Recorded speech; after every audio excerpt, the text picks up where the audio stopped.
Hi అండి, అందరికీ ముందుగుండా వినాయక చవితి శుభాకాంక్షలు. వినాయకుడికి అతి ఇష్టమైన ప్రసాదం అండి లడ్డు ఇలా తయారు చేసి పెట్టండి, వినాయకుడు ఆశీస్సులు పొందండి. లడ్డు కోసం నేను శనగపిండి ఒక కప్పు తీసుకున్నాను. ఒక కప్పుని తీసుకున్న తర్వాత అందులో ఒక పించ్ ఆఫ్ సాల్ట్ యాడ్ చేసి, ఇదిగోండి వాటర్ యాడ్ చేసి ఇలా తయారు చేసి పెట్టుకున్నాను.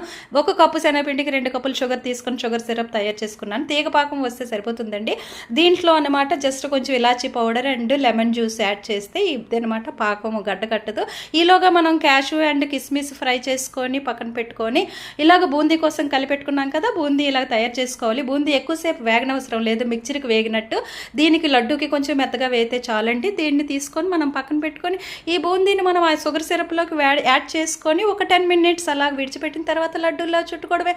లడ్డూ ప్రసాదం రెడీ. వినాయకుడికి పెట్టండి, అందరూ ఆశీస్సులు పొందండి. వినాయక చవితి శుభాకాంక్షలు మరొకసారి. ఇంకా ఎవరైనా నా ఛానల్ సబ్స్క్రైబ్ చేసుకోకపోతే చేసుకోండి దయచేసి. Thank you very much.